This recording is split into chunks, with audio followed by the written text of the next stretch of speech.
ఒకటో సామ్యుయేలు 8వ అధ్యాయం 1వ వచనం.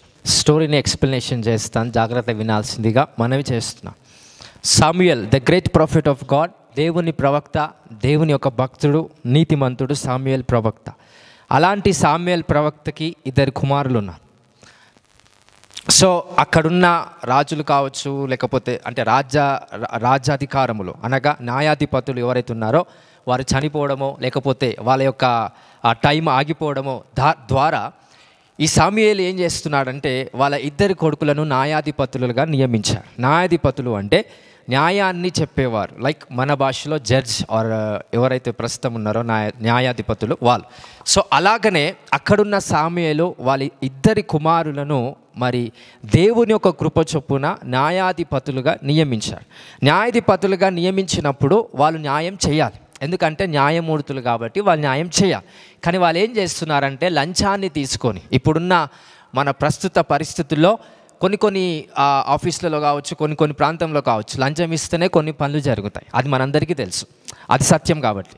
సో అలాగనే అక్కడ న్యాయాన్ని జరిగించే ఆ ప్రవక్త కుమారులు వాళ్ళు ఏం చేస్తున్నారు, అక్రమంను చేస్తున్నారు, లంచాన్ని పుచ్చుకుంటున్నారు, లంచం అడిగి పనులు చేయించుకుంటున్నారు. అది అక్కడున్న ప్రజలకు ఇష్టం లేదు, అక్కడున్న ప్రజలకి కోపం వస్తుంది. ఎందుకంటే ఇప్పటి వరకు సరి అయిన పరిపాలన జరిగింది, ఇప్పటి వరకు న్యాయమంతులు లేకపోతే న్యాయమూర్తులు ఎవరైతే ఉన్నారో, న్యాయాధిపతులు ఎవరైతే ఉన్నారో వారు ఇప్పటి వరకు సరిగ్గానే పనిచేశారు. కానీ సామ్యుయేలు ప్రవక్త వాళ్ళ కుమారులు ఎవరైతే వచ్చారో వాళ్ళు సరిగ్గా పరిపాలన చేయట్లేదు, వారు సరిగ్గా న్యాయం చెప్పట్లేదు. ఆ న్యాయంలో లంచం ఉంది, ఆ న్యాయములో చెడు ఉంది. ఇది బాగా గుర్తుపెట్టుకోండి. ఇంత ముందుకు వాళ్ళు వ్యభిచారం చేశారు, చెడ్డవాళ్ళు. ఎవరు? సామ్యుయేలు కుమారు. వాళ్ళ పేర్లు ఏంటివి? ఫస్ట్ వన్ జోయల్, ఒకరు యావేలు, నెక్స్ట్ వన్ అబిజా, రైట్? సో 2 వాళ్ళు ఏం చేస్తున్నారు, అంతకుముందు నుండే వాళ్ళు చెడ్డవాళ్ళు, సరి అయిన విధానంలో దేవుని మనసును ఎరిగిన వారు కాదు. సో వాళ్ళు చెడ్డవాళ్ళు, వ్యభిచారం చేసేవాళ్ళు వాళ్ళు. అయినా కూడా సామ్యుయేలు ఏం చేశాడు, వాళ్ళకి న్యాయాధిపతులుగా నియమించాడు. దేవుడు ఆ విషయంలో నిశ్శబ్దమై ఉన్నాడు. దేవుడు ఆ విషయంలో జోక్యము చేసుకోకుండా సామ్యుయేలు తీసుకున్న నిర్ణయాన్ని దేవుడు తన నిర్ణయం అన్నట్టుగా అక్కడ పనిచేస్తున్నాడు. అక్కడున్న ప్రజలంతా కూడా సామ్యుయేలు దగ్గరకు వచ్చి, అయ్యా మరి మీ కుమారులను న్యాయవంతులుగా లేకపోతే న్యాయమూర్తులుగా న్యాయాధిపతులుగా మీరు నియమించారు కనుక వాళ్ళు సరిగ్గా న్యాయాన్ని వర్తిస్తలేరు, సరిగ్గా న్యాయాన్ని చూపట్లేదు, సరిగ్గా న్యాయాన్ని వాళ్ళు చెప్పట్లేదు కనుక మాకొక రాజు కావాలి. రాజు ఉంటే కనుక మా ప్రపంచము లేకపోతే మా దేశం అంతా కూడా సరిగ్గా పరిపాలించబడుతుందని సామ్యుయేలు దగ్గరికి ఆ ఊరు పెద్దలంతా లేకపోతే ఆ దేశ పెద్దలంతా కూడా సామ్యుయేలు ప్రవక్త దగ్గరకు వచ్చి అడుగుతున్నారంట. ఏం అడుగుతున్నారు? మాకొక కొత్త రాజు కావాలి. అప్పటి వరకు రాజ పరిపాలన ఉందా అంటే లేదు, ప్రవక్త పరిపాలన ఉంది, దేవుని పరిపాలన ఉంది, దైవ పరిపాలన మాత్రమే ఉంది. కానీ వాళ్ళు వచ్చి ఏమడుగుతున్నారు, సామ్యుయేలు దగ్గరికి వచ్చి, అయ్యా మాకు రాజు కావాలా, మీరు నియమించండి. వీళ్ళొద్దు మాకు, ఎందుకంటే లంచం తీసుకుంటున్నారు. వీళ్ళొద్దు మాకు, ఎందుకంటే వాళ్ళు వ్యభిచారులు. వీళ్ళొద్దు మాకు, ఎందుకంటే సరి అయిన విధానంలో మమ్మల్ని చూడట్లేదు కాబట్టి. సో వెంటనే అక్కడున్న పెద్దలు, ఆ దేశంలో ఉన్న సకల పెద్దలు సామ్యుయేలు ప్రవక్త దగ్గరకు వచ్చి ఏమడుగుతున్నారు, మాకు ఒక రాజు కావాలి. అది సామ్యుయేలుకి అనుకూలముగా లేదు, సామ్యుయేలు ప్రవక్తకి అది సరిగ్గా అనిపించట్లేదు. కాబట్టి సామ్యుయేలు ప్రవక్త ఏం చేశాడు, దేవుని దగ్గరికి వెళ్ళి మొరపెట్టారంట. అయ్యా మీ ప్రజలు రాజును కోరుతున్నారు, మరి మీరేమంటున్నారు అని అన్నప్పుడు దేవుడు ఏమంటున్నాడు చూద్దాం. ఆ వచనం చదవండి. వారు నిన్ను విసర్జింపలేదు కానీ తమను ఏలకుండా నన్నే విసర్జించి ఉన్నారు. వారు నన్ను విసర్జించి ఇతర దేవతలను పూజించి నేను ఐగుప్తులో నుండి వారిని రప్పించిన నాటి నుండి నేటి వరకు తాము చేయుచూ వచ్చిన కార్యములన్నిటి ప్రకారముగా వారు నీ ఎడలను జరిగించుచున్నారు. వారు చెప్పిన మాటలను అంగీకరించుము, వాళ్ళు చెప్పిన మాటలను అంగీకరించు అని చెప్తున్నారు సామ్యుయేలు ప్రవక్తకి. నెక్స్ట్, అయితే వారిని ఏలబోవు రాజు ఎట్టివాడగునో నీవే సాక్షివై వారికి దృఢముగా తెలియజేయము. రైట్, ఇది పక్కన పెడితే దేవుడు ఏమంటున్నాడు, వాళ్ళు ఏదైతే నీకు ప్రాధేయపడి మరి రాజును కోరుతున్నారో అది అంగీకరించు. నాకు ఇష్టమా? ఇష్టం లేదు. అయినప్పటికీ కూడా వాళ్ళు రాజు కావాలని అడుగుతున్నారు కనుక సిగ్గుమాలి అడుగుతున్నారు గనుక ఖచ్చితంగా దాన్ని అంగీకరించు అని సామ్యుయేలు ప్రవక్తతో మరి దేవుడు మాట్లాడుతున్నాడు. ఒకసారి ఆ వచనాలు చూద్దాం. I think exact వర్డ్స్ని 4th 5th చూడండి ఒకసారి. 5th words, 6th words. మాకు న్యాయము తీర్చుటకై రాజును నియమింపుమని వారు అనిన మాట సమూయేలు దృష్టికి ప్రతికూలంగా ఉండెను గనుక సమూయేలు యెహోవాను ప్రార్థన చేశాను.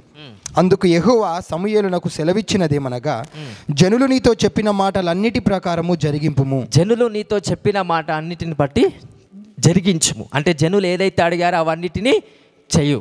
నెక్స్ట్, వారు నిన్ను విసర్జింపలేదు గాని తమను ఏలకుండా నన్నే విసర్జించి ఉన్నారు. వాళ్ళు నిన్ను విసర్జించట్లేదు కానీ నన్నే తృణీకరిస్తున్నారు.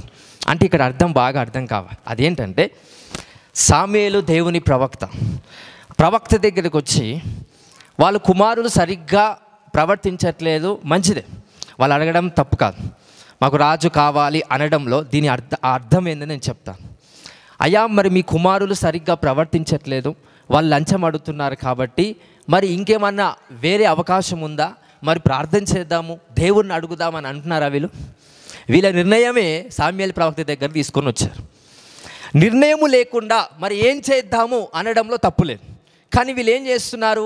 వీళ్ళు పెద్దలంతా కూర్చొని నిర్ణయించుకున్నారు, ఏంటి, మాకు ఒక రాజు కావాలా, ఆ రాజు వస్తే కనుక మా దేశం బాగుపడుతుంది, ఆ రాజు వస్తే కనుక అక్రమం అనేది జరగదు, ఆ రాజు వస్తే లంచం అనేది రాదు అనే ఉద్దేశంతో వీళ్ళంతా పెద్దలు కలిసి సామ్యుయేలు ప్రవక్త దగ్గరకు వచ్చి ఏమంటున్నారు, మాకు ఒక రాజుని దయచేయుము. అప్పుడు దేవుడు ఏమంటున్నాడు సామ్యుయేలు ప్రవక్తతో, వాళ్ళు ఏమైతే అడుగుతున్నారో అది నువ్వు అంగీకరించుము, వాళ్ళు ఏమైతే అడుగుతున్నారో అది నువ్వు చెయ్యుము. దట్ మీన్స్, అర్థం చేసుకోండి, దేవుని చిత్తము లేకపోయినా, దేవునికి ఇష్టము లేకపోయినా దేవుడు రాజుని నియమించాడా లేదా? అక్కడ రాజును నియమించటము దేవుని చిత్తమా? కాదు. అక్కడ ఒక రాజు రావాలి అనటము దేవునికి ఇష్టమా? కాదు. అయినా కూడా అక్కడున్న ప్రజల యొక్క విన్నపము చొప్పున దేవుడు వాళ్ళ యొక్క ఆశ చొప్పున కార్యం చేస్తున్నాడు. అలాగని వచ్చిన రాజు సరిగ్గా ప్రవర్తిస్తాడా, వచ్చిన రాజు సరి అయిన విధానంలో పరిపాలన చేస్తాడా అంటే కింది వచనాల్లో అంటున్నాడు కదా, దేవుని ఒక ప్రవక్త అయిన సామ్యుయేలు ద్వారా దేవుడు పలికిస్తున్నాడు, ఆ రాజు వచ్చి నాశనం చేస్తాడని చెప్పినా కూడా అక్కడున్న ప్రజలు ఏమంటున్నారో తెలుసా, అవన్నీ మాకు సంబంధం లేదు, మాకు రాజు కావాలి. అరే, వచ్చినోడు వచ్చే రాజు కూడా మిమ్మల్ని నాశనం చేస్తాడు, వచ్చే రాజు కూడా మిమ్మల్ని హేళన చేస్తాడు, ఖచ్చితంగా మరణానికి అప్పచెప్తాడు అన్నా కూడా అక్కడున్న ఆ దేశపు ప్రజలు వింటున్నారా? సామ్యుయేలు ప్రవక్త మాట వింటున్నారా? వినట్లేదు. దేవుని మాట వింటున్నారా? వినట్లేదు. ఏంటి వాళ్ళ డిసిషను? వాళ్ళ నిర్ణయమే ఇంకా కంప్లీట్గా వాళ్ళ నిర్ణయమే లాస్ట్ నిర్ణయం అన్నట్టుగా దేవుని యొక్క వాక్యముతో లేక వాళ్ళ నిర్ణయాలతోనే సామ్యుయేలు ప్రవక్త దగ్గరికి వచ్చారంట. ఈరోజు ఇంకొక రెవల్యూషన్ చెప్తాను. ఇదంతా స్టోరీ అందరికీ అర్థమైంది కదా. ఈ స్టోరీని బట్టి మీకు కావాల్సిన జ్ఞానాన్ని పరిశుద్ధాత్మ వివరించాలనేదే నా ఆశ. Come to the book of లూకా సువార్త 12వ అధ్యాయం దయచేసి రండి. లూకా సువార్త 11వ అధ్యాయము 5వ వచనం. లూకా సువార్త 11వ అధ్యాయం 5వ వచనం. మరియు ఆయన వారితో ఇట్లా, నేను మీలో ఎవరికైనా ఒక స్నేహితుడు ఉండగా అతడు అర్ధరాత్రి వేళ ఆ స్నేహితుని యొద్దకు వెళ్ళి, స్నేహితుడా, నాకు 3 రొట్టెలు బదులిమ్ము, నా స్నేహితుడు ప్రయాణము చేయుచు మార్గంలో నా యొద్దకు వచ్చి ఉన్నాడు, అతనికి పెట్టుటకు నా యొద్ద ఏమీ లేదని అతనితో చెప్పిన ఎడల అతడు లోపలనే ఉండి నన్ను ఒక స్నేహితుడు అంటే ఇంకో స్నేహితుని దగ్గరికి వెళ్ళాడు. ఎందుకంటే ఇంకొక స్నేహితుడు స్నేహితుని దగ్గరికి వచ్చాడు కాబట్టి.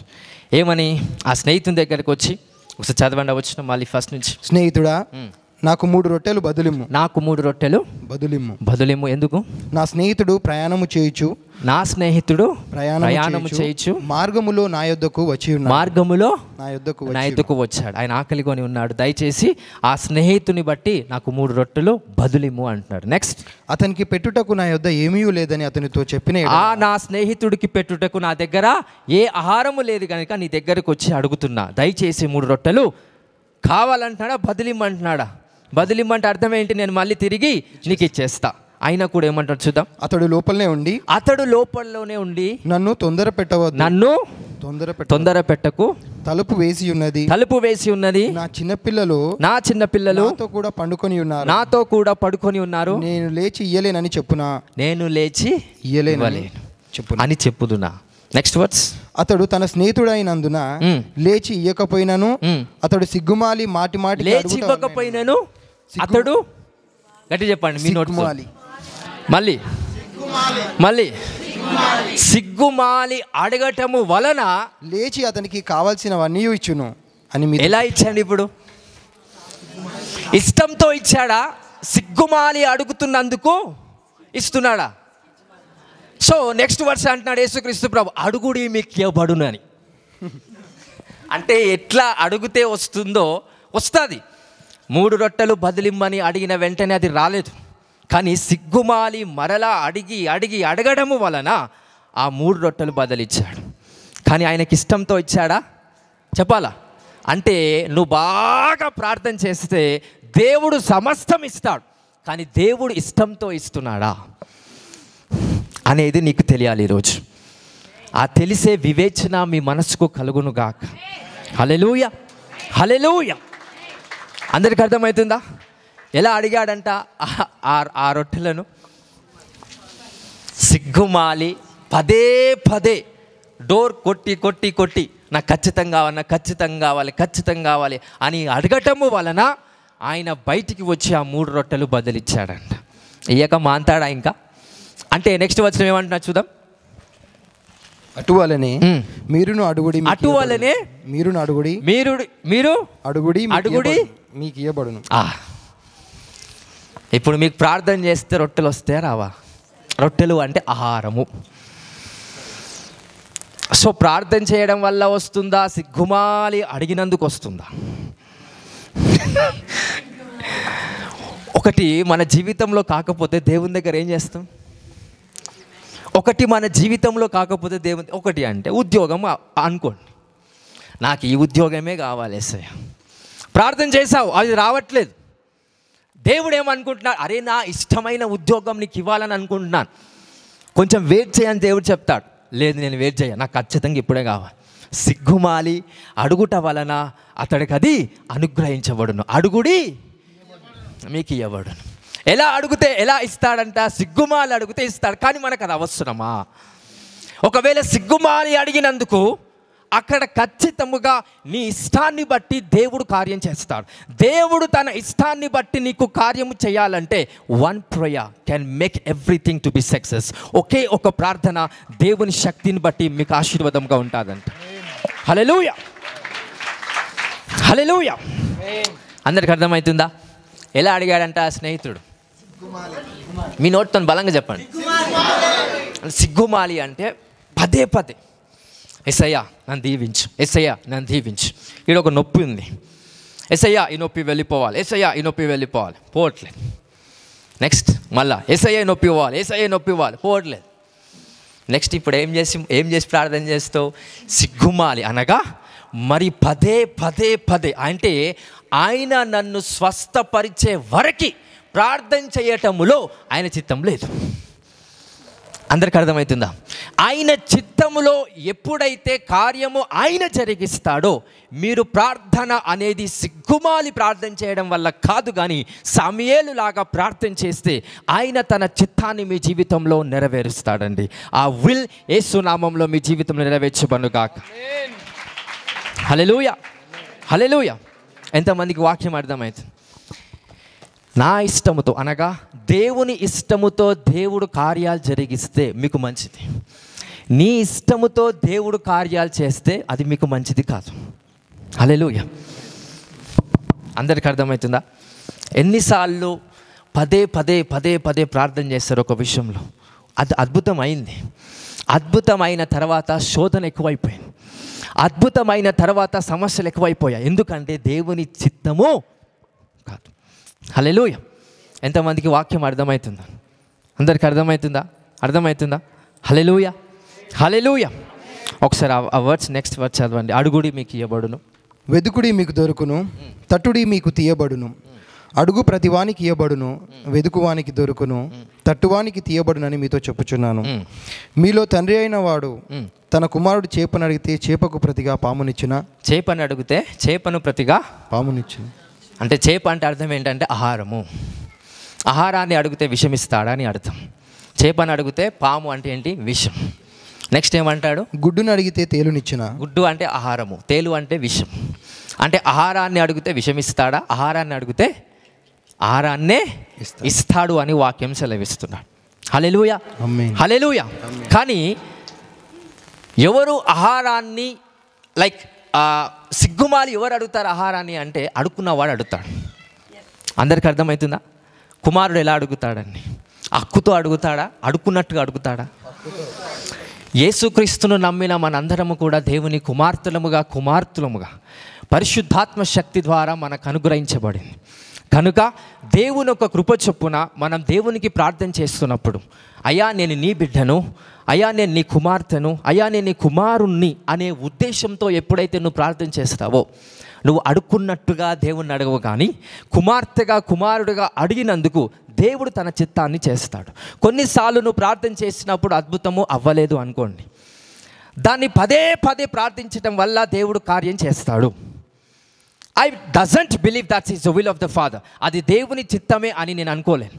ఎందుకంటే సిగ్గుమాలి అడిగినందుకు లోపడున్న వ్యక్తి ఇష్టముతో రొట్టెలు ఇవ్వలేదు కనుక, ఇష్టముతో రొట్టెలు ఇవ్వలేదు కానీ ఎలాగిచ్చాడంట? ఆయనకి కోపం వచ్చి, అరే ఊకి అడుగుతున్నాడు, ఇంకా నన్ను ఇంకా శనిబట్టనియాడు అంటారు సరే, అట్లాగా. హల్లెలూయా, హల్లెలూయా. సో ఎంతమంది ఒకే విషయంలో ఎక్కువ ప్రార్థనలు చేస్తున్నాం చెప్పండి? ఎంతమంది బాగా ప్రార్థన చేస్తున్నారు ఒక విషయంలో? హల్లెలూయా. ఉద్యోగము, వివాహము, వ్యాపారము, ఆరోగ్యము. దేవుడు ఒక పని జరిగించకపోయినా, దేవుడు ఒక కార్యాన్ని చేయకపోయినా అది దేవుడు చేసేలాగా ఇండైరెక్ట్గా దేవుని మీదనే చాతబడి చేస్తాం మనం. దేవుడు ఎట్లనైనా నా జీవితంలో ఇది చేయాలా అంతే. వాళ్ళు కూడా ఏమంటున్నారు? ఎట్లనైనా సరే మాకొక రాజు కావాలి. హల్లెలూయా.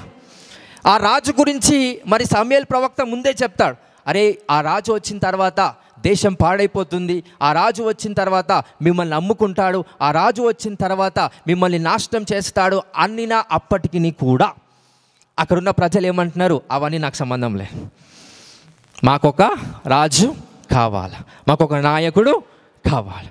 హల్లెలూయా, హల్లెలూయా. దీన్ని బట్టి ఏం నేర్చుకుంటున్నాం ఈరోజు? నీ చిత్తం జరగాలన్నా తండ్రి, లేకపోతే పదే పదే అడగటము వలన నాకు వచ్చిన అద్భుతంలో నిజమైన సంతోషం ఉండదండి. హల్లెలూయా. దేవుడు నీకు పదే పదే ప్రార్థన చేయడం వల్ల నీకు 1,00,000 రూపాయలు ఇస్తాడేమో. ఆ 1,00,000 రూపాయల్లో ఉన్న కష్టాలను మళ్ళీ తర్వాత భరించాలి. ఆ 1,00,000 రూపాయలు వెనుక ఉన్న కష్టాలు, సమస్యలు ఏవైతే నువ్వు భరించలేని ఉంటాయో, నీ సామర్థ్యానికి వ్యతిరేకంగా ఉంటాయో, అవి ఖచ్చితంగా మిమ్మల్ని హింసిస్తాయంట. హల్లెలూయా. ఈరోజు వాటిని హింసించొద్దు అంటే, ఆ సమస్యలు మిమ్మల్ని హింసించొద్దు అంటే మీ ప్రార్థనలో దైవ చిత్తం ఉండాలా. మీ ప్రార్థనలో అయ్యా నీ చిత్తము జరగాల. ఎప్పుడైతే మీరు సరియైన విధానంలో ప్రార్థన చేస్తారో ఖచ్చితంగా దేవుడు జవాబిస్తాడు. ఎందుకంటే నేను యుద్ధము చేస్తున్నప్పుడు నియమము చొప్పున యుద్ధము చేసేవాడే గెలుస్తాడు. నియమము లేకుండా వాడు యుద్ధము గెలిచినప్పటికీ కూడా వానికి బహుమానము రాదంట. ఎలా యుద్ధము చేస్తే వానికి బహుమానం వస్తుంది? నియమము చొప్పున. ఆ నియమాలు అంటే ప్రార్థన ఎలా చేయాలో నీకు నియమము అర్థమవుతే దేవుని యొక్క కృప చొప్పున నీకు విజయం తథ్యమని యేసు నామములో ప్రకటిస్తున్నాను. హల్లెలూయా, హల్లెలూయా. అమావాస్యకి పౌర్ణానికి కొంతమంది వస్తారు. ఆ కొంతమంది వస్తారంటే అర్థం ఏంటంటే ప్రార్థన కొంతమంది చేస్తారు. ఎప్పుడు? అమావాస్య పౌర్ణానికి. ఎందుకు అంటున్నానంటే 15 రోజులు గ్యాప్ ఉంటుంది. అంటే ఎప్పుడో ఒకసారి ప్రార్థన చేస్తాం. సో మీ ఇంట్లో ఉన్న నీ భర్త కావచ్చు, మీ ఇంట్లో ఉన్న మీ తండ్రి గారు తల్లి గారు కావచ్చు, ఎప్పుడో ఒకసారి మాట్లాడతారా? రోజు మాట్లాడతారు? చెప్పండి. రోజు మాట్లాడుతుండడం వల్ల బలహీనత బలము తెలుస్తుంది, విలువలేని తత్వం తెలుస్తుంది. దేవుడితో రోజు మాట్లాడటం వల్ల ఏం మాట్లాడాలి? ఎప్పుడైతే దేవుని దగ్గరకు వస్తామో మనం అడుగుతూనే ఉంటాం. బాగా గుర్తుపెట్టుకోండి, అడుగుడి మీకు ఇవ్వబడును. అవునా కాదా? ఏమంటాడు వచనంలో? దేవుణ్ణి అడిగితే దేవుడు మీకు ఇస్తాడు. ఒకవేళ సిగ్గుమాలి పదే పదే పదే అడిగితే అయినా కూడా దేవుడు ఇస్తాడు. బట్ దాంట్లో దేవుని చిత్తము లేదు. ఆయన నుండి కలిగే సంతోషం మీలో ప్రాప్తించబడదు. హల్లెలూయా, హల్లెలూయా. ఈ వర్డ్స్ని నీకు మ్యాక్సిమం రెవల్యూషన్లో మీకు ప్రచురం చేస్తాం. ఎంతమందికి మీ మనస్సు ప్రార్థన చేసినప్పుడు డిస్టర్బెన్స్గా ఉంటారు? అంతమందికి ఉంటుంది, ఉంటుందా? ప్రార్థనలకి వెళ్ళగానే కూరగాయలు అమ్మేవారు కూరగాయలే కనిపిస్తాయి నీ కన్నులలో. ట్రాన్స్పోర్ట్, కార్ నడిపించేవాళ్ళు, బస్ నడిపించేవాళ్ళు, లారీ నడిపించేవాళ్ళు ప్రార్థనలు అడుగు పెట్టగానే ఏం కనిపిస్తుంది? వెహికల్స్, ట్రాఫిక్ పోలీస్ అవన్నీ కనిపిస్తాయి. హల్లెలూయా. రియల్ ఎస్టేట్ చేసేవాళ్ళు ప్రార్థనలోకి అడుగు పెట్టగానే భూములు, ఫ్లాట్లు కనిపిస్తాయి. హల్లెలూయా. అవన్నీ ఏంటంటే శబ్దాలు. ఆ శబ్దాలు ఎక్కడున్నాయంటే నీ మనసులో ఇంకిబడినాయంట, నీ మనసులో చిక్కబడి ఉన్నాయంట. ఆ శబ్దాల వల్ల దేవుని స్వరాన్ని చాలామంది వినలేకపోతారు. ఆ శబ్దాల వల్ల బాగా గుర్తుపెట్టుకోండి, ఏ శబ్దమైతే నీ మనసులో పుట్టుతుందో, ఏ శబ్దమైతే నీ మనసులో నిర్మించబడుతుందో అదే శబ్దాన్ని ద్వారా వచ్చిన పిక్చర్ అంటే ఒక విజన్, ఒక దర్శనం మీ కళ్ళకు కనిపిస్తుంది.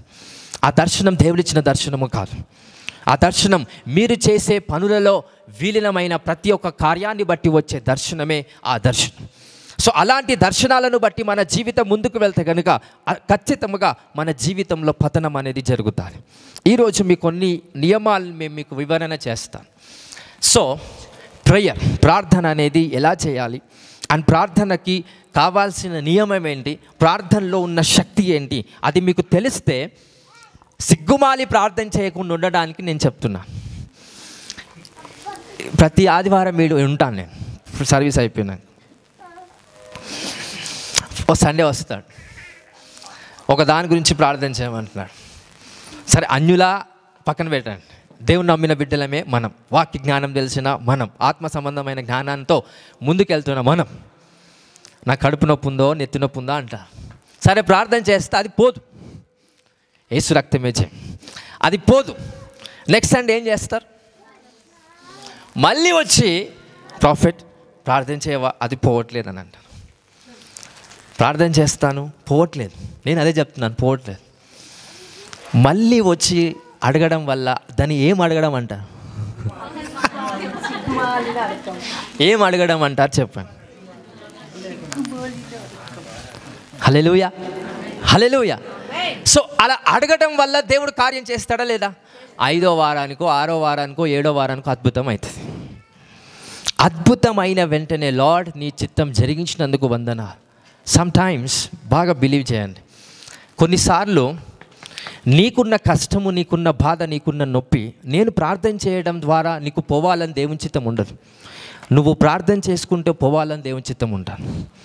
నువ్వు ప్రార్థన చేయవు, సండే వచ్చి నాతో ప్రార్థన చేయించుకుంటాం, దేవుని చిత్తం నా ద్వారా నీకు స్వస్థత జరగొద్దని ఉంటుంది. కానీ సిగ్గుమాలి అడగడం వల్ల 7వ వారానికో 8వ వారానికో 9వ వారానికో అద్భుతము జరుగును, సాక్ష్యము కలుగును.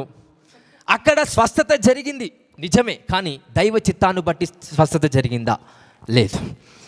మళ్ళీ తిరిగి ఆ రోగం వస్తుంది, మళ్ళీ తిరిగి ఆ బాధ కలుగుతుంది, మళ్ళీ తిరిగి ఆ వేదన కలుగుతుంది. దైవ చిత్తాన్ని బట్టి అద్భుతము కాకపోతే మళ్ళీ అద్భుతం అయ్యేలాగా నొప్పిని కలుగుతుంది. ఎంతమందికి అర్థమవుతుంది? ఎంతమందికి అర్థమవుతుంది? సో నీకు రావాల్సిన ప్రతి అద్భుతము, నీకు జరగాల్సిన ప్రతి ఒక్క కార్యము దైవ చిత్తానుసారముగా జరుగుతే కనుక అది సంపూర్ణముగా నీకు ఆరోగ్యాన్ని, శక్తిని, బలాన్ని కలిగిస్తుంది. Hallelujah, hallelujah. Try to understand. ఏ సమయంలో మీరు ప్రార్థిస్తారో నాకు తెలియదు, కానీ మీరు ప్రార్థనలో కూర్చున్న వెంటనే నీ మనసులో కొన్ని పిక్చర్స్ కనిపిస్తాయి. ఇంతకుముందు చెప్పినట్టుగా ఆ పిక్చర్స్ కనిపించడం వల్ల మన మనసు డిస్టర్బ్ అవుతుంది, అవునా కాదా? అప్పట్లో భక్తులు ప్రార్థన చేయడానికి ఎక్కడికి వెళ్ళేవారంట చెప్పాలా? కొండ ప్రాంతంలోకి వెళ్ళేవారంట, అడవి ప్రాంతంలోకి వెళ్ళేవారంట. సరే, మనకంటే ధైర్యం లేకపోవచ్చు, ఇంట్లో ఉంటే శబ్దాలు ఎక్కువైపోతాయి అని అనుకుంటున్నారేమో. కొన్నిసార్లు దేవుడే సమయాన్ని నీకు ఇస్తాడు, ఆ సమయము నువ్వు దేవునికి ఇవ్వవు, ఫోన్లకు ఇస్తావు. ఇప్పుడు కొంతమంది ఉంటారు, నాకు కొన్ని కళలు చెప్తారు. ఏంటంటే నాకు చిరంజీవి నా దగ్గరికి వచ్చినట్టు కలబడింది. మరి ఏం చేస్తున్నావు బ్రదర్ ఆ కళలో అంటే, నేను ఆయన కోసం ప్రార్థిస్తున్నట్టు కలబడ్డదని. అది నేను అబద్ధం చెప్పట్లేదు, చాలామంది చెప్తారు అట్లా. హీరోలు కావచ్చు, ముఖ్యమంత్రులు కావచ్చు, మంత్రులు కావచ్చు, వీళ్ళు అంటే కళలో ఎందుకు వస్తున్నాయంటే, ఫోన్ ఓపెన్ చేసిన వెంటనే ఏం చూస్తున్నాడు వీడు అంటే, నువ్వు ఎవరికో ప్రార్థన చేయాలి.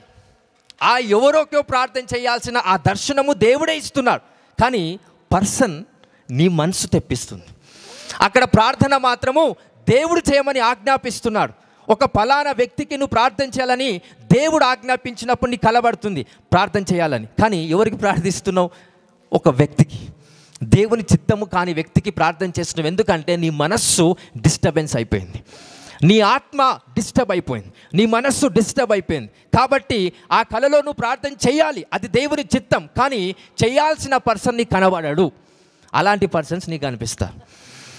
మా నెక్స్ట్ ఇంటర్ప్రిటేషన్ చెప్పాలని ఏం చెప్తాం ఇంకా అంటే, ఇవన్నీ ఎందుకు జరుగుతున్నాయంటే, మీ మనస్సు ప్రశాంతకరమైన వాతావరణంలో లేదు కనుక ఇలాంటి విషయములను అనగా ఇలాంటి సమస్యలు ఏవైతే మీ ఒక మనస్సుకు తలాంతు తెచ్చిపెడుతుందో, దయచేసి ప్రశాంతకరమైన వాతావరణంలోకి దేవుడు మిమ్మల్ని పంపించునుగాక. నిజముగా రిసీవ్ చేసుకోండి అండి ఈ word. If you receive, you will experience the presence of God. Hallelujah, hallelujah. అందరికి అర్థమవుతుందా? సో ప్రార్థన అనగానే ఎక్కే మన గరుడ బస్ కాదండి. ఎక్కంగానే వాడు ఫస్ట్ గేర్లో పోతాడేమో కానీ ఒకటేసారి థర్డ్ గేర్ లేస్తాడు వాడు. ఎందుకంటే ఫాస్ట్ పోవాలనే ఆవేశంతో పాటు. సో చాలామంది ప్రార్థన చేయాలి అని అనుకున్నప్పుడు బట్టి ప్రార్థన చేస్తాం, ఫాస్ట్గా వెళ్ళిపోతాం. దయచేసి నువ్వు మాట్లాడుతుంది ఒక మనిషితో కాదు, సృష్టికర్తతో. ఒక్కసారి గుర్తు తెచ్చుకోండి. ఈ భూమి, ఆకాశం, దాని పైన ఉన్న ఆకాశాలు, దాని పైన ఉన్న ఆకాశాలు, నీ మనసు ఎంతవరకు వెళ్తుందండి? మా అంటే ఒకటో ఆకాశం వరకు వెళ్తుంది. ఆ చుక్కలను చూసి ఆకాశం వరకే నీ మనసు పోతుంది. నీ మనసు దానికి మించిపోతుందా? పోతుంది. పోవాలి అంటే నీ ప్రార్థనలో శక్తి ఉండాలి. నీ మనస్సు ఆకాశాలను దాటిపోయే మనస్సుగా మార్చబడే సామర్థ్యం నీకు నాకు దేవుడు ఇస్తాడు. అది కలగాలి అంటే నీ ప్రార్థనలో ఏకాగ్రత ఉండాలి. నీ ప్రార్థనలో సరి అయిన విధానములో శక్తి కలిగి ఉండాలి, ఫోకస్ అనేది కలిగి ఉండాలి. హల్లెలూయా.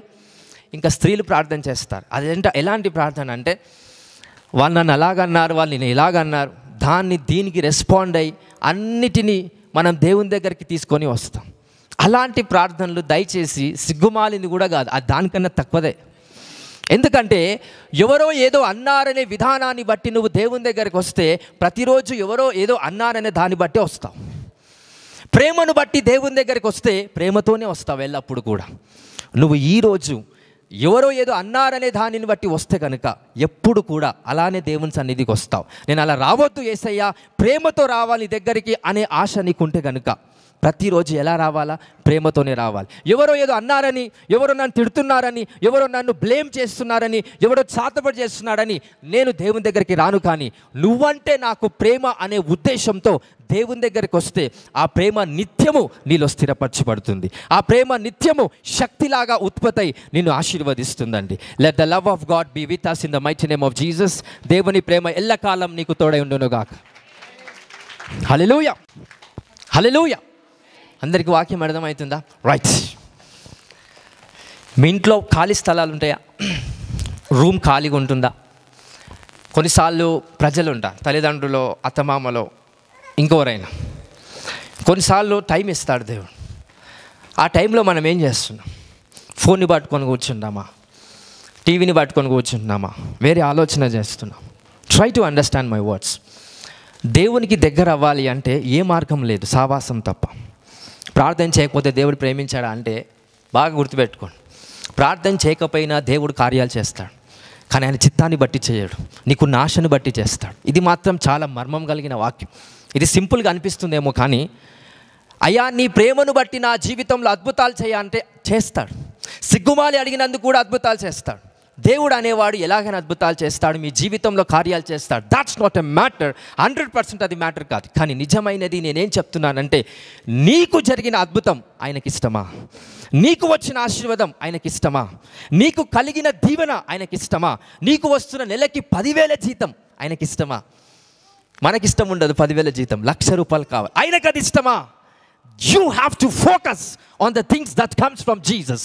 దేవుని నుండి కలుగజేయబడుతున్న ఆశీర్వాదాలు ఆయన ఇష్టాన్ని బట్టి నాకు కలుగుతుందా, నాకున్న ఇష్టాన్ని బట్టి నా జీవితంలో అది వస్తుందా అనే పసికట్టగలిగే జ్ఞానాన్ని ఈరోజు మీ అందరి పైన అభిషేక తైలము ద్వారా మీ పైన కలుగునుగాక. By power, by force. Hallelujah, hallelujah. Understand God. Because దేవుడు అనేవాడు భయంకరుడు, ప్రేమ కలిగిన వాడు, నీతిమంతుడు, కనికరమంతుడు, అన్నిటినీ చెప్పుకోవచ్చు. కొన్నిసార్లు you have to be like Romans మీరు చదివితే దైవం గురించి ఎక్కువగా అర్థమవుతుంది. రోమీలు రాసిన పత్రిక ఎంత చదువుతున్నావో అంతగా దేవుని ప్రేమ నీకు అర్థమవుతుంది. హల్లెలూయా, హల్లెలూయా. దేవుని దగ్గరికి వచ్చామా అన్నిటిని అడుగుతున్నామా అని కాదు, దేవునితో మాట్లాడాలి. ఏం మాట్లాడాలయ్యా అని? డబ్బు ఉంది, డబ్బును అడగకండి, డబ్బు గురించి దేవునితో మాట్లాడండి. ఎంతమందికి అర్థమైంది ఈ మాట? చాలామంది ఏం చేస్తాం, దేవుని దగ్గరికి వచ్చినాక యేసయ్యా డబ్బు కావాలి అంట. హల్లెలూయా. ఏం అడుగుతాం? డబ్బు, ఐశ్వర్యము నాకు కలుగునుగాక అంట. Can you speak to God about the money? ధనము గురించి దేవునితో మాట్లాడతావా? ఆ ధనం ఎలా పనిచేస్తుంది, ఆ ధనాన్ని, ఆ శబ్దాన్ని ఎలా వినగలగాల, ఆ ధనానికి ఉన్న భాషను ఎలా నేర్చుకోవాలి? అయ్యా నాకు నేర్పిస్తావా, నాతో మాట్లాడతావా?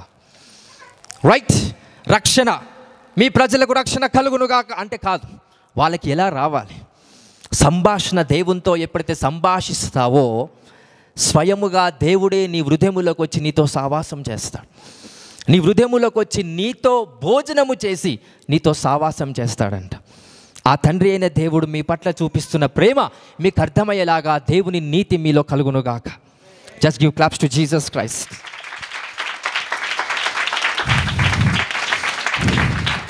హల్లెలూయా, హల్లెలూయా.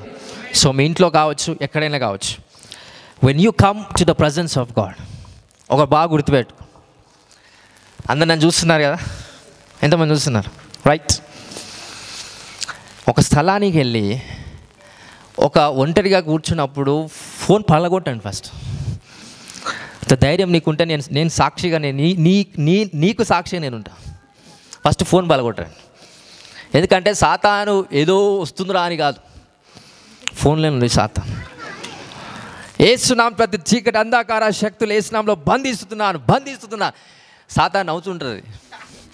అరే నేను బంధించబడినప్పటికీ కూడా నీకు నిజమైన శత్రువు, నాకన్నా బలమైన శత్రువు నీ చేతిలోనే పెట్టుకొని నన్ను బంధిస్తున్నా. Understand the privacy of Jesus Christ. అర్థం చేసుకోండి. ఎందుకంటే దేనిని బట్టి నాశనం అవుతున్నావో అది నీకు దూరం అవ్వాలనేది దేవుని చిత్తం. హల్లెలూయా. సో ఒక దగ్గర కూర్చొని మనసారా ఆయన వైపు చూస్తూ ప్రార్థన చేయాలి. యేసయ్యా నా పట్ల మీరు కలిగి ఉన్న ప్రణాళిక ఏంటో నాకు బయలుపరుస్తావా? నా జీవితంలో మీరు చేస్తున్న అనేక కార్యాలు ఏవైతే ఉన్నాయో వివరించగలుగుతావా? ఇంతకుముందు, ఇప్పుడు, రాబోయే కాలంలో జరిగే ప్రతి ఒక్క కార్యము నీ చిత్తాన్ని బట్టి జరగాలని నేను ఆశిస్తున్నాను. అది జరుగుతాదా లేదా నాకు అనవసరం. నా విశ్వాసము నీ పట్ల, నా విశ్వాసం మీ చిత్తం పట్ల నేను కలిగి ఉన్నాను. నీ చిత్తమే జరగాల. నా కాళ్ళ నొప్పి పోవట్లేదు, నాకున్న కిడ్నీ నొప్పి పోవట్లేదు, నాకున్న జ్వరం తక్కువ అవ్వట్లేదు, నా దీనస్థితి అలానే ఉంది. తండ్రి నీ చిత్తం ఏంటయ్యా? ఇఫ్ యు ఆస్క్ స్లోలీ, దేవుడితో మెల్లిగా నిశ్శబ్దమై దేవుడితో మాట్లాడితే, ఆయన మాట్లాడుతున్నప్పుడంట నిన్ను గారడి చేసి మాట్లాడిపించాడు, గడిబిడి చేయడు, నిన్ను స్లో వాయిస్తో నీతో మాట్లాడతాడు.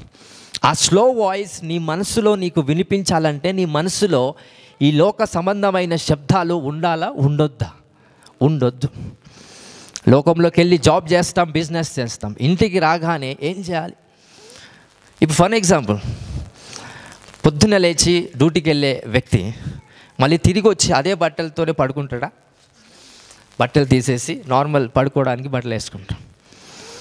How can you understand these things and how can you not understanding things of the spirit? శరీర సంబంధమైన విషయాలు ఈజీగా అర్థమవుతున్నాయి, కానీ ఆత్మ సంబంధమైన విషయాలు అర్థం అవ్వట్లేదు మనకి. ఎందుకంటే అదే వ్యక్తి తన యొక్క వస్త్రాలను విప్పేసి సరైన వస్త్రాలు వేసుకుంటా. నేను జాబ్లోకి నుంచి నేను ఇంటికి తిరిగి వచ్చానా, నా జాబ్ నాకున్న ప్రొఫెషనల్ ఏవైతే ఉన్నాయో అన్నిటిని నేను తీసేస్తాను. ఒక హాఫ్ అన్ అవర్ నిద్రపోయే ముందు, ఒక అరగంట, ఒక 20 నిమిషాలు దేవుణ్ణి స్మరిస్తూ అడగడం కాదు, అడుక్కోవడం బతుకు ఈరోజు మీకు యేసు నామములో అంతరించిపోనుగాక.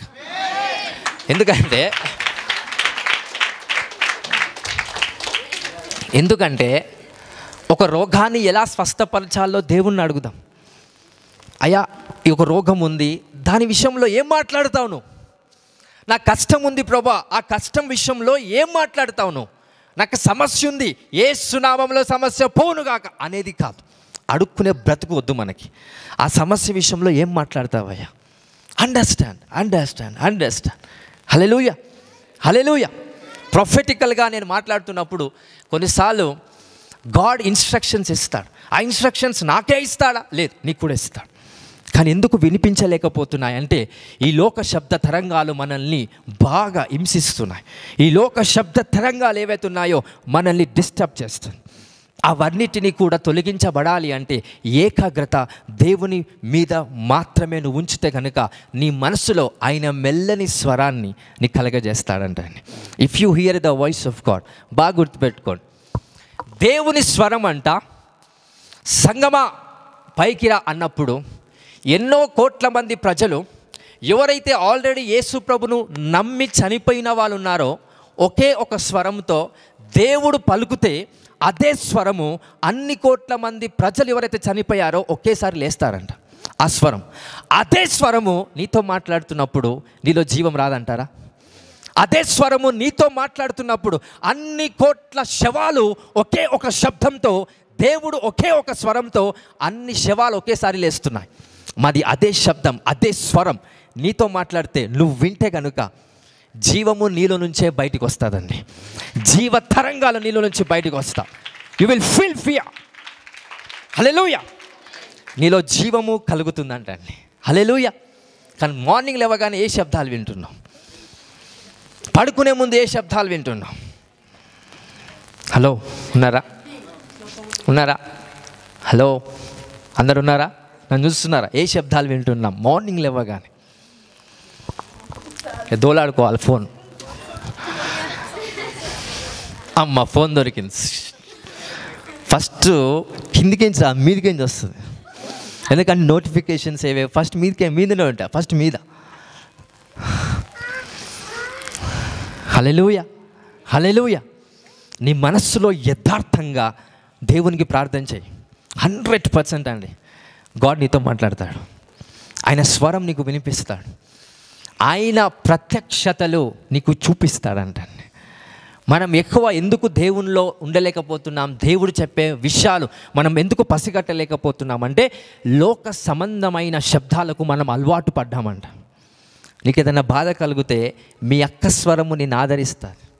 నీకు ఏదైనా బాధ కలిగితే మీ యొక్క పెద్దమ్మలు, చిన్నమ్మలు, అత్తమ్మలు, మామలు, లేకపోతే బావ, రకరకాల ఎవరైతే రిలేషన్షిప్స్ ఉంటారో వాళ్ళ దగ్గరికి వెళ్తే వాళ్ళు మంచి మాటలు చెప్తారు. వాళ్ళ దగ్గరికి వెళ్తే నన్ను ఆదరిస్తారు అని అనుకుంటారంట. ఈరోజు ఎవరు నిన్ను ఆదరించారండి? నేను చెప్తున్నాను, దేవుడే నిన్ను ఆదరిస్తాడు. That's an only truth. Hallelujah, hallelujah కదండి. వాడు ప్రార్థిస్తున్నాడు కానీ స్టేటస్లో పెట్టడం అంటే ఆయనకు అలవాటు ఏంటి? అందరికీ తెలియాలి. తెలిస్తే నేను ప్రార్థన చేస్తున్నా అని తెలిస్తే you will not receive the power from God. Secret, రహస్యముగా దేవుడు నీ పట్ల ఏది చెయ్యడు. బాగా గుర్తుపెట్టుకోండి. కొన్ని దీవెనలను రహస్యముగా ఉండటం అది నీకు మంచిది. హల్లెలూయా, హల్లెలూయా. ఏమి చెప్పడము నీకు అలవాటో ఏమి చెప్పొద్దో కూడా నీకు తెలియాలి. You need to reveal and also you need to keep what God has kept in you. దేవుడు నీకు ఏదైతే ఆశీర్వాదాలు ఇస్తున్నాడో అది ప్రజలకు పంచిపెట్టడం ఎలానో తెలియాలా. కొన్నిసార్లు ఎలా పంచిపెట్టొద్దో కూడా నీకు తెలియాలి. You need understanding of Jesus Christ. యేసు ప్రభును ఎంత ఎక్కువగా అర్థం చేసుకుంటావో అంత ఎక్కువగా నీ జీవితంలో దేవుడు పనిచేస్తాడు. నువ్వు యేసయ్యను అర్థం చేసుకోకపోతే దేవుడు నీ పట్ల పని చెయ్యడు, ఉంటాడు మాత్రమే. హల్లెలూయా, హల్లెలూయా. దేవుడు నీకు తోడై ఉన్నాడు, మంచిదే. తోడై ఉండి ఏం చేస్తున్నాడు? ఏమైనా చేస్తున్నాడా దేవుడు? నువ్వేమైనా చేస్తున్నావా? దేవుడు నీకే కాదండి, ప్రతి భూ జంతువులకు కూడా తోడై ఉంటాడు. దాంట్లో పెద్ద ఆశ్చర్యం ఏమైనా ఉందా? దేవుడు నాకు తోడై ఉన్నాడు అనడము మనం గర్వంగా ఫీల్ అవుతాం. దేవుడు మనుషులకు మాత్రమే కాదు, ఈ లోకములో ఉన్న ప్రతి దానికి దేవుడు ఎలా ఉంటాడంట? తోడై ఉంటాడంట.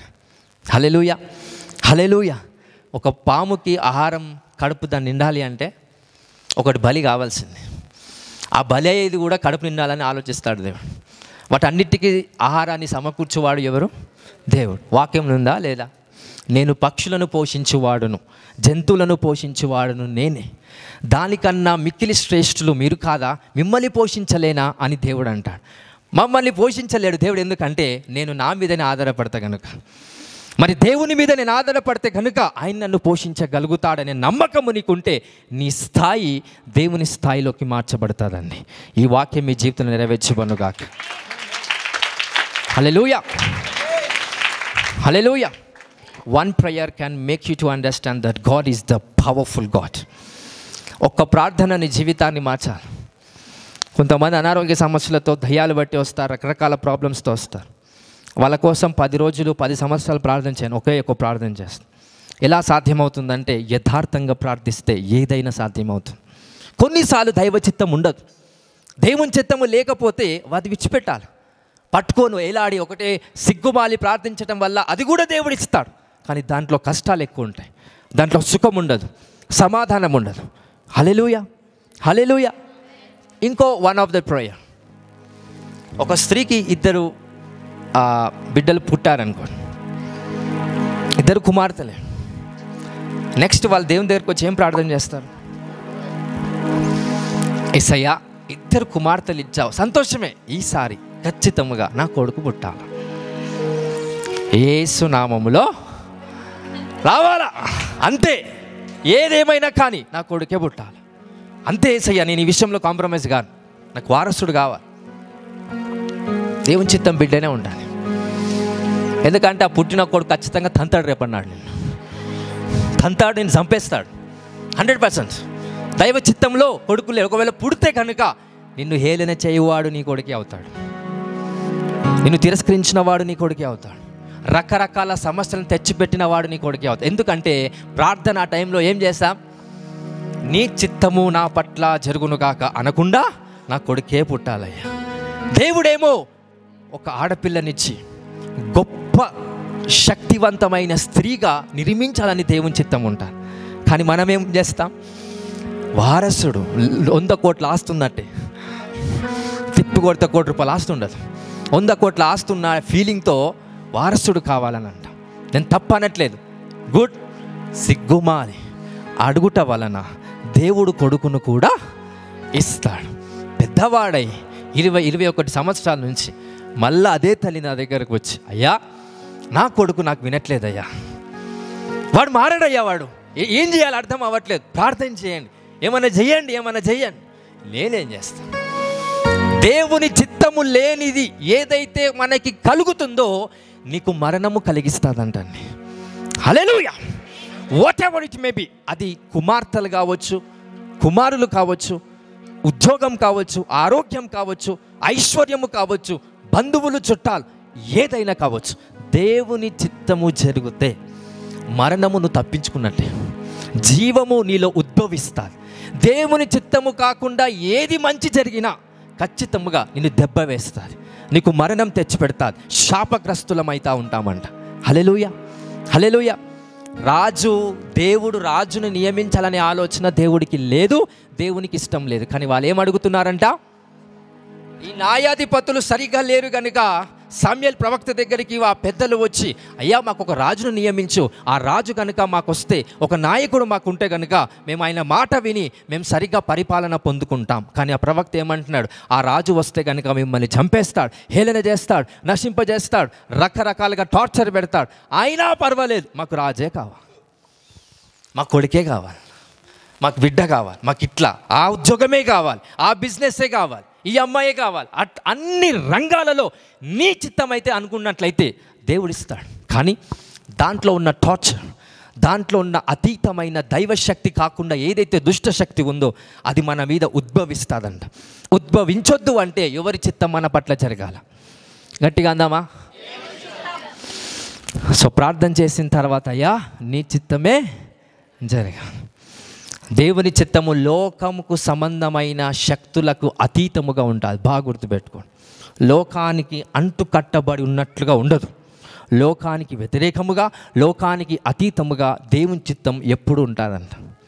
హల్లెలూయా, హల్లెలూయా. హన్నకి ప్రార్థన చేస్తుంది, అయ్యా నాకు సంతానం కావాలి. ప్రార్థన చేసినా కానీ రావట్లేదు. సరే లాస్ట్కి ఒక ప్రార్థన చేశాను, ఇంకా నీ చిత్తం అయ్యా, ఇస్తే లేకపోతే లేదు, ఒకవేళ నువ్వు ఇస్తే కనుక నేను నీకే సమర్పిస్తా అని ప్రార్థన చేసినప్పుడు దేవుడు ఏం చేస్తాడు? తన చిత్తాన్ని బట్టి ఇచ్చాడు. ఎవరయ్యారు సామ్యూయేలు? ఇప్పుడు ఒక గొప్ప ప్రవక్తగా మార్చిపెట్టాడు. హల్లెలూయా, హల్లెలూయా. దేవుని చిత్తం కావాలా? నీ చిత్తం కావాలి? మళ్ళీ గట్టిగా అన్నాడు ఒకసారి. దేవుడు వింటున్నాడు. ఎవరి చిత్తం కావాలి?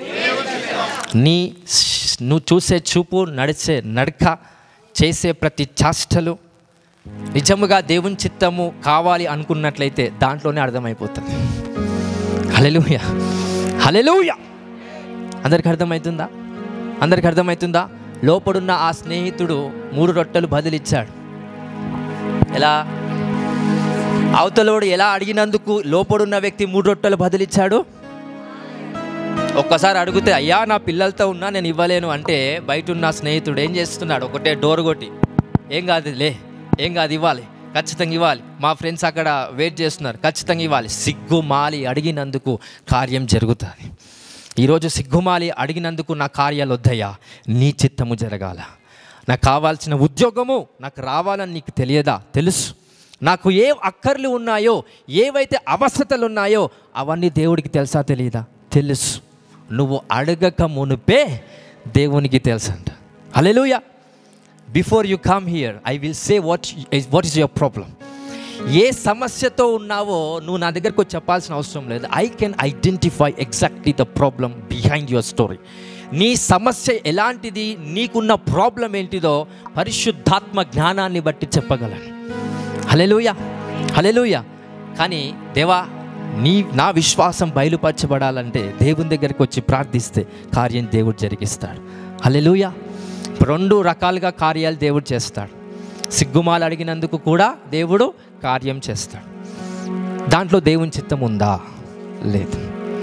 హల్లెలూయా. వాళ్ళు రాజును అడిగినందుకు దేవుడు రాజునిచ్చాడు, కానీ దేవుడికి ఇష్టం ఉండి రాజు నియమించాడా? లేదు. నీకు వచ్చే ఆశీర్వాదాలు, దీవెన, ఐశ్వర్యము, సంతానము ప్రతి ఒక్కటి కూడా దేవుని తన ఇష్టాన్ని బట్టి ఇస్తున్నాడా? నీ ఇష్టాన్ని బట్టి దేవుడు ఇస్తున్నాడా? అది కనుక్కోండి. ఈరోజు నీ ప్రార్థన అది ప్రార్థన చేస్తే కనుక ప్రతిదీ దైవ చిత్తానుసారంగా నీ పట్ల, నీ జీవితం పట్ల దేవుడు చేస్తే కనుక సుఖము నీ జీవితంలో సమృద్ధిగా ఉంటుంది, ఐశ్వర్యము నీ జీవితంలో సమృద్ధిగా ఉంటుంది, సమాధానము నీ జీవితంలో సమృద్ధిగా ఉంటుందండి. హల్లెలూయా, హల్లెలూయా. ఎంతమందికి వాక్యం అర్థమైంది? సో ఏం ప్రార్థన చేద్దాం? What we need to pray right now. ఏం ప్రార్థన చేద్దాం? ప్రే చేసిన తర్వాత నీ చిత్తం జరుగునుగాక. యేసుప్రభు ప్రార్థన చేస్తున్నాడు. ఒక పిక్చర్ కనిపిస్తుంది, సిలువ ఆయన మీద మోయబడినట్లు ఒక దర్శనం కనిపిస్తుంది. దేవునికి ప్రార్థిస్తున్నాడు, అయ్యా నేను మొయ్యలేనేమో, ఇది నా వల్ల కాదయ్యా, ఈ గిన్నె నా నుంచి తీసేయండి. లేదు లేదు లేదు, నీ చిత్తమే జరుగునుగాక. మళ్ళీ అలా అన్నోడే ఇలా అన్నాడు. మనం కూడా కొన్నిసార్లు బలహీనతలో అంటాం, అడుగుతాం, కానీ స్టిల్ లాస్ట్కి ఆమెన్ అనే ముందు ఒక పాయింట్ గుర్తుపెట్టుకోండి. నీ నోటి నుంచి ఏం రావాలి? ఇవన్నీ నేనేదైతే ప్రార్థన చేశానో నీ చిత్తాన్ని బట్టి ఆమెన్. ఎప్పుడైతే అలా ప్రార్థిస్తావో దేవుడు నవ్వుతాడంట, సంతోషిస్తాడంట. ఆ సంతోషిస్తున్నప్పుడు నీ ద్వారా సంతోషిస్తాడంట. Hallelujah, hallelujah. One day I will going to make some event. ఒకరోజు నేను ఖచ్చితంగా మన మీటింగ్ పెడతా. జాయ్ అనాయింటింగ్ అంటే ఏంటో నీకు చెప్తాను. ఆనంద తైలము అభిషేకం నీ తలపై పోయబడితే యు ఆర్ అన్కంట్రోల్డ్. నువ్వు ఇంకా నవ్వుతూనే ఉంటావు. ఎలా వస్తుంది అని అంటే, నువ్వు నవ్వుతున్నావు అని అనట్లేదు, కానీ పరిశుద్ధాత్మ దేవుడు నీలో ఉండి నవ్వుతున్నప్పుడు నీ ద్వారా బయలుపరచబడతా. హల్లెలూయా, హల్లెలూయా. ఆ ప్రోగ్రామ్ ఖచ్చితంగా చేస్తాం. ఎంతమంది వస్తారో లేదో నాకు తెలియదు. The day is going to come. The day is going to come. Let you people taste Joy of Jesus. ఆయన సంతోషాన్ని మీరు అనుభవించాలనేదే నా ఆశ. కన్నీరు గాచారేమో, బాధపడ్డారేమో, దుఃఖపడ్డారే, అయ్యా వాళ్ళని మార్చు, అయ్యా వీళ్ళని మార్చు. దేవుడు ఎవ్వరిని మార్చు, నిన్ను మారుస్తాడు. 100% జ్ఞానము, లోతైన శక్తి కలిగిన జ్ఞానం. ఎవ్వరి కోసం ప్రార్థన చేసినా ఫస్ట్ దేవుడు నిన్నే మారుస్తాడు. అయ్యా వాడు నన్ను తిడుతున్నాడు, అయ్యా వాడిని మార్చు. నిన్ను మార్చి ఆ తిట్లు తినిపించుకునే ఓపిక నీకు దేవుడు అనుగ్రహిస్తాడు. అది నా దేవుడు. హల్లెలూయా, హల్లెలూయా.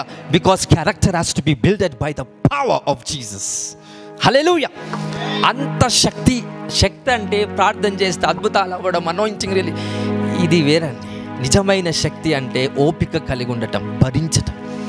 అంతము వరకు ఎవరైతే సహిస్తారో వాళ్ళకే రక్షణ ఉంటుందంట. ఎంతవరకు? అంతము వరకు.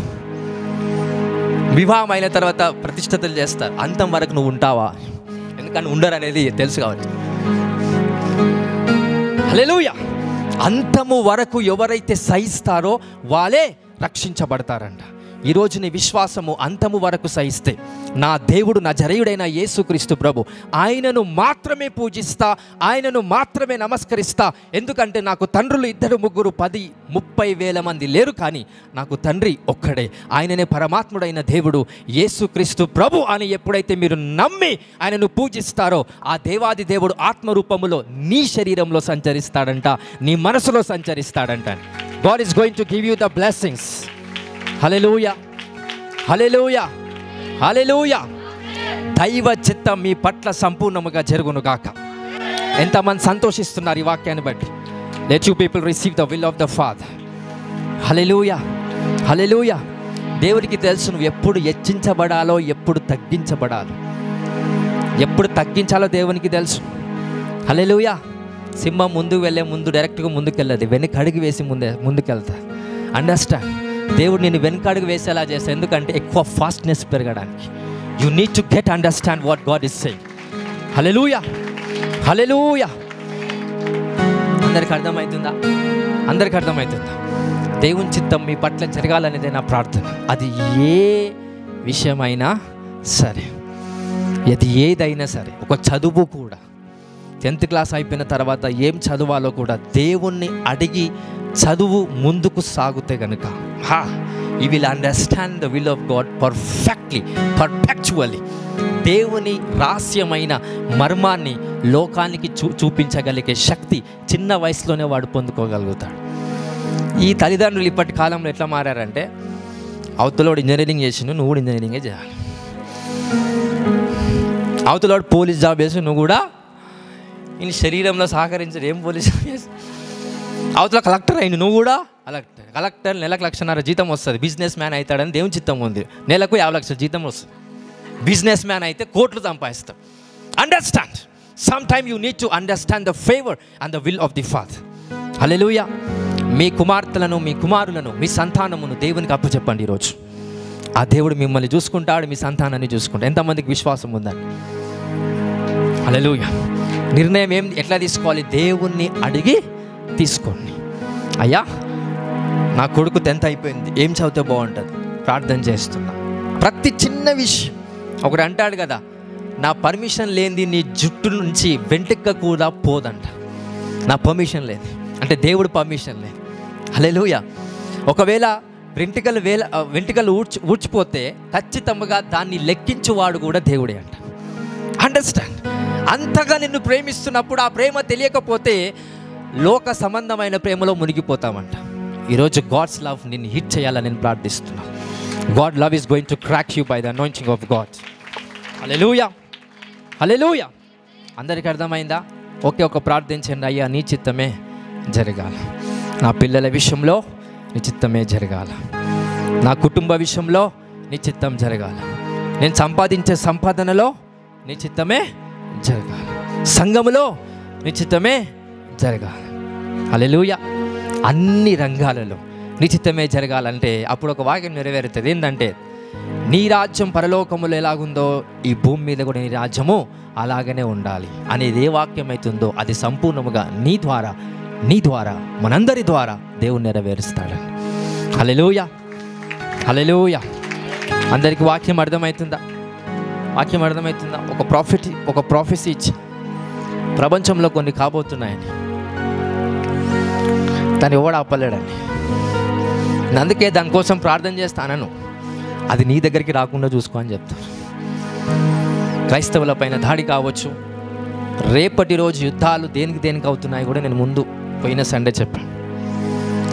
గుర్తుకుందా లేదో? పోయిన ఆదివారం ఏం చెప్పానంటే, ఇజ్రాయెల్ దేశంలో ఒక సంఘటన, ఒక అపాయకరమైన సంఘటన జరుగుతా, ఒక యుద్ధ వాతావరణం దేవుడు చేస్తాడని చెప్పిన 2 డేస్కే ఒక వార్త వచ్చిందండి.